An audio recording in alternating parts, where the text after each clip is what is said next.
Mission tutorial में आपका स्वागत है बच्चों।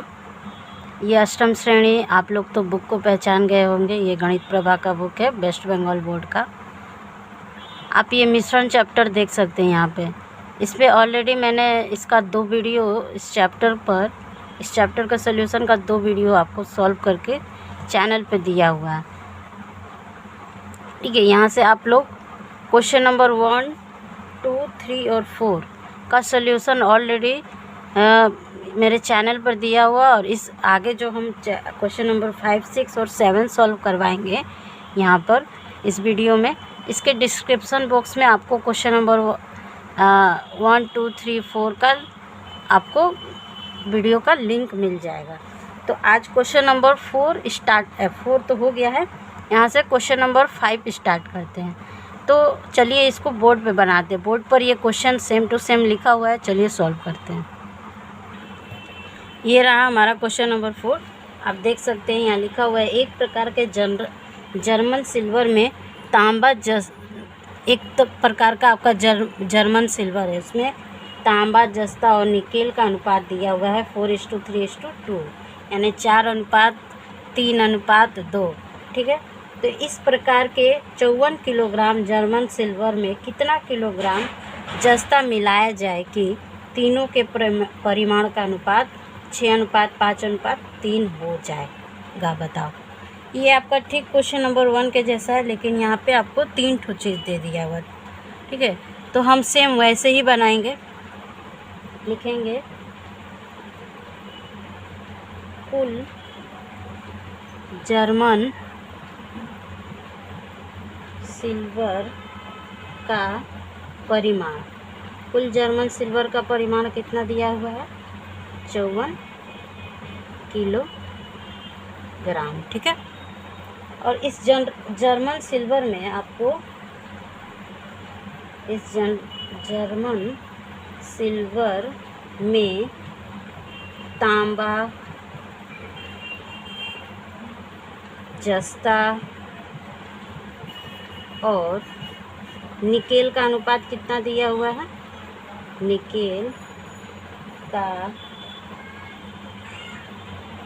अनुपात बराबर 4:3:2। ठीक है, तो यहाँ से अनुपातिक योग निकाल लेते हैं।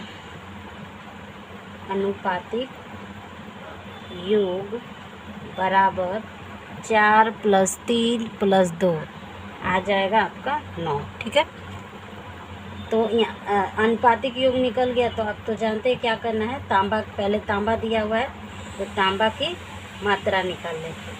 तांबा की मात्रा बराबर, तांबा का अनुपात है 4, कुल अनुपातिक योग है 9। इसको नीचे रखेंगे, गुणा कर देंगे जर्मन सिल्वर का कुल परिमाण से। ठीक है, ये 9 × 9, 9 × 6 = 24, 6 को 4 से गुणा करेंगे 24, यानी इस 54 किलोग्राम जर्मन सिल्वर में तांबा का कितना मात्रा है? 24 किलोग्राम। उसी तरह जस्ता का निकाल लेते हैं। जस्ता की मात्रा बराबर, जस्ता है हमारा, जस्ता का अनुपात है 3 बट्टा कुल अनुपातिक योग गुणा 54, 9 × 9, 9 × 6 = 54, 36 के 18 किलोग्राम, यानी इस जर्मन सिल्वर में 18 किलोग्राम क्या है? आपका जस्ता है। इसके बाद आपका दिया हुआ है निकेल, तो निकेल का निकालेंगे। निकेल की मात्रा बराबर, निकेल का अनुपात है 2, 2/9 गुणा 54, 9 × 9, 9 × 6 = 54, 6 दूनी 12, यानी यहाँ पे हमको तांबा का मात्रा निकल गया 24 किलोग्राम, जस्ता का मात्रा निकल गया 18 किलोग्राम और निकेल का निकल गया 12 किलोग्राम। ठीक है, लेकिन क्वेश्चन में हमारा दिया हुआ है कि पूछा है, देखिए यहाँ पे क्वेश्चन में देखिए कि कितना किलोग्राम जस्ता मिलाया जाए। तो हम क्या करेंगे? मान लेंगे। माना अकॉर्डिंग टू क्वेश्चन के हिसाब से क्या बोला गया है कि कितना जस्ता मिला, तो माना x किलोग्राम जस्ता मिलाने पर अब जस्ता का परिमाण कितना हो जाएगा? अब जस्ता की मात्रा लिखिए। पहले जस्ता की मात्रा कितना था? 18 किलोग्राम, और अब x किलोग्राम मिला दिया गया तो 18 + x किलोग्राम हो जाएगा। ठीक है, इसीलिए अकॉर्डिंग टू क्वेश्चन यहाँ पे 3 अनुपात है, तो आप तीनों अनुपात को एक साथ नहीं ले सकते। तांबा या जस्ता लीजिए, नहीं तो जस्ता या निकेल। जस्ता तो ही हमको निकालना है, तो जस्ता के साथ आप तांबा ले लीजिए या जस्ता के साथ निकेल ले लीजिए। हम एक काम करते हैं, जस्ता के साथ तांबा ही लेते हैं। तो तांबा का अनुपात कितना है? मतलब तांबा का अनुपात पहले कितना निकला था? 24 बट्टा जस्ता अब कितना हो गया है? 18 + x बट्टा जो नया अनुपात आपका आया है वो है 6:5:3, यानी 6 उसमें तांबा का अनुपात है और 5 किसका है? जस्ता का। ठीक है, यहाँ से इसको सॉल्व कर लेते हैं।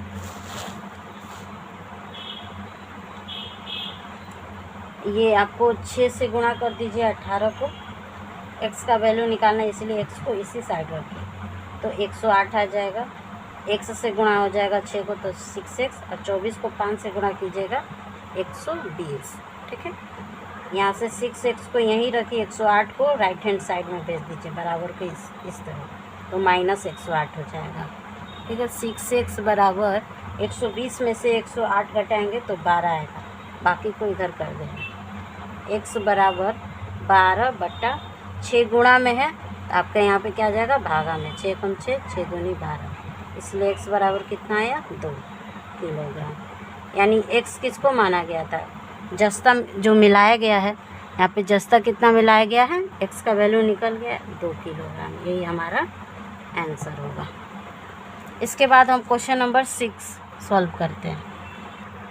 यहाँ पे आप क्वेश्चन नंबर 6 देख सकते हैं कि 2 प्रकार के गुणा साबुन में सोडा और गुणा साबुन के परिमाण का अनुपात 2:3 एवं 4:5 है। यदि प्रथम प्रकार के 10 किलोग्राम के साथ द्वितीय प्रकार के 18 किलोग्राम को मिलाया गया, तब नए गुणा साबुन में कितना हिस्सा गुणा साबुन रहेगा? यानी यहाँ पे 2 प्रकार का गुणा साबुन का मिक्सचर दिया हुआ, जिसमें सोडा और गुणा साबुन कितना है? पहले वाले में 2:3 है और दूसरे वाले में 4:5 है। और पहले प्रकार का जो गुणा साबुन कितना लिया गया है? 10 किलोग्राम, और दूसरे प्रकार का गुणा साबुन कितना लिया गया है? 18 किलोग्राम। यानी इस 18 और 10 यानी जोड़ने पर कितना हो जाएगा? 28 किलोग्राम। इस 28 किलोग्राम में जब इन दोनों को मिलाया जाएगा तो ये 28 किलोग्राम हो जाएगा। तो इस 28 किलोग्राम में गुणा साबुन यानी ये वाला सोडा और जो गुणा साबुन का मिक्सचर से गुणा साबुन बनाए, यानी गुणा साबुन कितना रहेगा वो हमको निकालना है। तो चलिए इसको सॉल्व करते हैं। इसका सॉल्यूशन देखते हैं। पहले दोनों प्रकार का अलग अलग निकालते हैं। ठीक है, पहले निकालेंगे प्रथम प्रकार के गुणा साबुन का परिमाण कितना दिया हुआ है? यहाँ पे 10 किलोग्राम, तो लिख देंगे 10 किलोग्राम। इस प्रथम प्रकार के गुणा साबुन में सोडा और गुणा साबुन कितना है? सोडा और गुणा साबुन का अनुपात कितना दिया हुआ है? 2:3 यानी 2:3। यहाँ से क्या करेंगे? अनुपातिक योग निकालेंगे। अनुपातिक योग निकालने से कितना आ जाएगा? 2 + 3 = 5। तो इसमें सोडा की मात्रा कितनी हो जाएगी? प्रथम प्रकार के गुणा साबुन में सोडा की मात्रा बराबर, सोडा का अनुपात है 2 बट्टा कुल अनुपातिक योग गुणा टोटल। तो 5 × 5 5 दूनी 10 2 दूनी 4, ऊपर ऊपर गुणा कर दिए तो कितना आ गया? 4 किलोग्राम सोडा है। तो सिर्फ गुणा सोडा तो हमारा निकल गया था 4 किलोग्राम, तो गुणा साबुन भी निकाल लेते हैं। तो लिखेंगे गुणा साबुन की मात्रा बराबर, गुणा साबुन का अनुपात है 3 बट्टा कुल अनुपातिक योग गुणा कुल जो परिमाण दिया हुआ है। 5 एकम 5, 5 दूनी 10, 3 को 2 से गुणा करेंगे 6 आएगा, 6 किलोग्राम। यानी ये प्रथम प्रकार के गुणा साबुन में सोडा कितना है 4 किलोग्राम और गुणा साबुन कितना है 6 किलोग्राम। ठीक है, अब दूसरे प्रकार के गुणा साबुन में देख लेते हैं। तो लिखेंगे यहाँ पे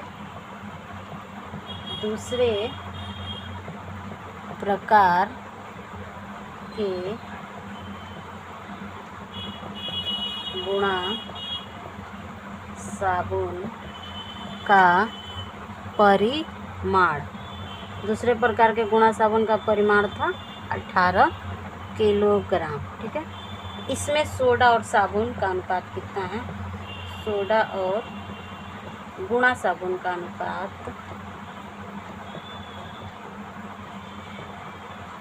इसमें गुणा साबुन का अनुपात, सोडा और गुणा साबुन का अनुपात दिया हुआ है 4:5। सेम पहले वाले के जैसे क्या निकालेंगे?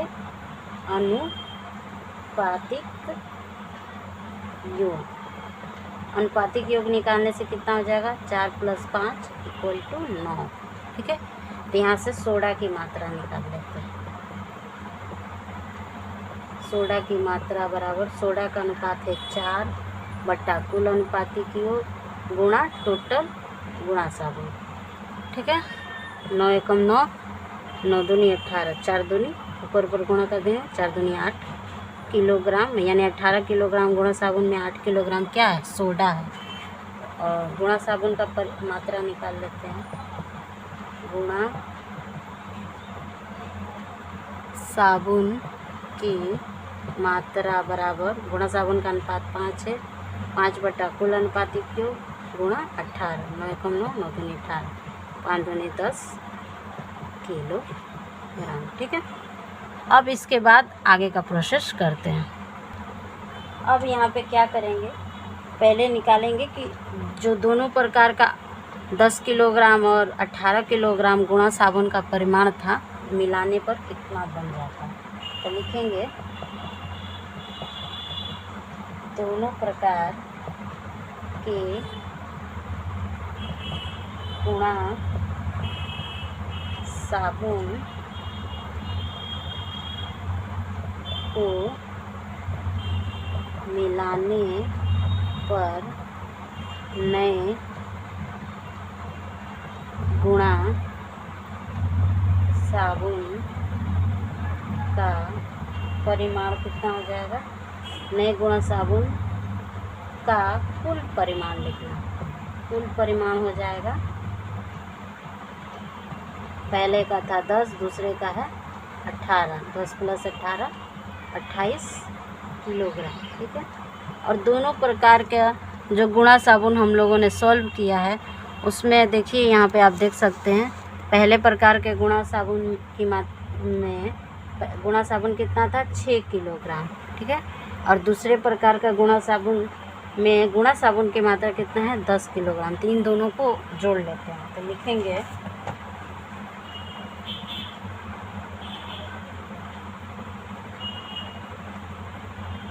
यहाँ पे नए गुणा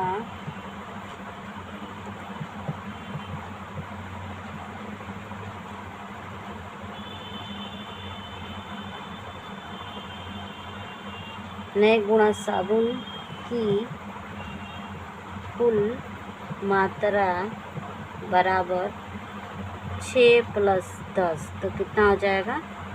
16 किलोग्राम। ठीक है, तो यहाँ से हम लोग क्या निकाल लेंगे? हिस्सा निकाल लेंगे। इसलिए लिखेंगे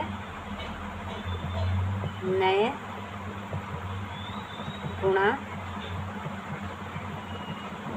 साबुन में गुणा साबुन का हिस्सा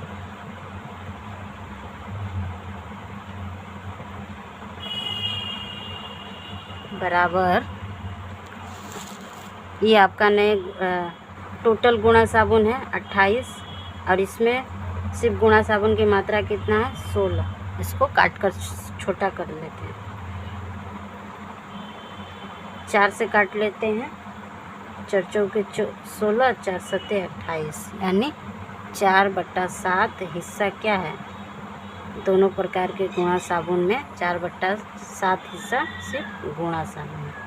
यही हमारा आंसर होगा। ये हमारा 7 नंबर क्वेश्चन है।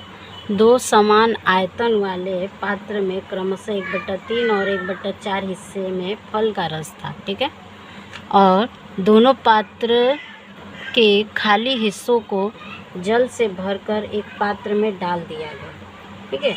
तो नए पात्र में फल के रस और जल के परिमाण का अनुपात कितना होगा, ये आपको हिसाब करना है। तो चलिए हिसाब करते हैं। देखिए, तो यहाँ पे 2 पात्र में फल का रस लिया हुआ है। तो लिखेंगे पहले पात्र में फल का रस कितना दिया हुआ है, 1/3 हिस्सा। तो लिखेंगे 1/3 हिस्सा, ठीक है। और तो पहले पात्र में जल का कितना हिस्सा होगा, तो लिखेंगे 1 से माइनस कर देंगे। पहले पात्र में जल बराबर 1 - 1/3। तो ये आपका क्या आ जाएगा, 3, इसके नीचे कुछ नहीं तो 1, 3 और 1 का लसागु 3, 1 को 3 से भागा कीजिए, 3 आता है, 3 को 1 से गुणा कर दीजिए 3। यहाँ भी सेम वैसे ही कीजिएगा, तो यहाँ 1 आएगा, ठीक है। 3 में से 1 घटाइए 2, 2/3 हिस्सा क्या है, पहले पात्र में जल है, और 1/3 हिस्सा फल का रस। ये 2 चीज़ दिया हुआ है, मतलब एक दिया होता दूसरा निकालेंगे 1 से माइनस करके। तो फिर दूसरे पात्र का निकालेंगे। दूसरे पात्र में फल का रस बराबर 1/4 हिस्सा दिया हुआ है। तो लिखेंगे 1/4 हिस्सा। तो यहाँ भी सेम 1 से माइनस करके दूसरे पात्र में जल का हिस्सा निकालेंगे। तो दूसरे पात्र में जल बराबर 1 - 1/4, इसको माइनस कीजिएगा तो 4 लसागु लीजिएगा, यहाँ पर आ जाएगा 4 - 1, यानी 4 में से घटाइएगा 3/4 हिस्सा क्या है, जल है।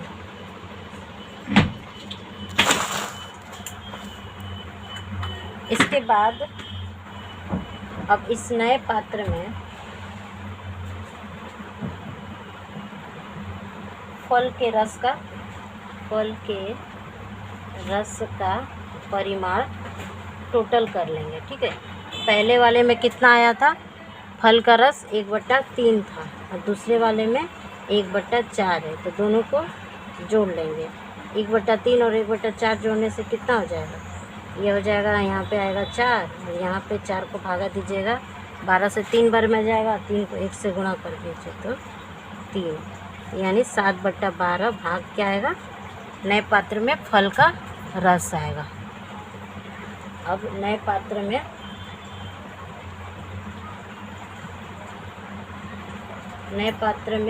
जल का परिमाण निकाल लेते हैं।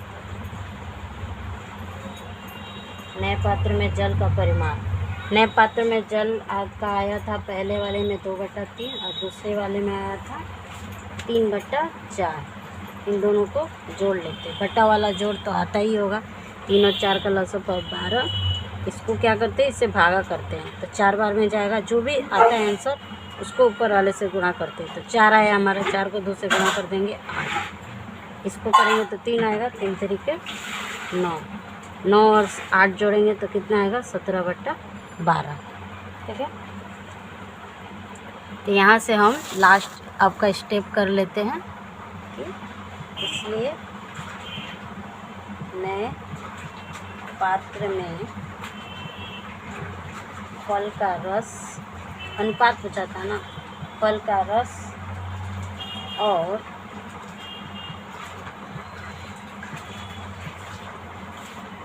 जल का अनुपात बराबर, फल का रस का टोटल कितना आया है, 7/12, अनुपात जल का कितना आया है, 17/12। अनुपात का एक खासियत होता है, नीचे नीचे काट सकते हो, ऊपर ऊपर काटो। नीचे नीचे 12 है तो 12 एकम 12, 12 एकम 12। इस 1 को 7 से गुणा कर दीजिए तो कितना आएगा, 7। अनुपात इस 1 को 17 से गुणा करके इस साइड लिख देते तो 17। यानी जो नए पात्र में फल का रस और जल का अनुपात पूछा था वो कितना है? 7:17। यही हमारा आंसर है।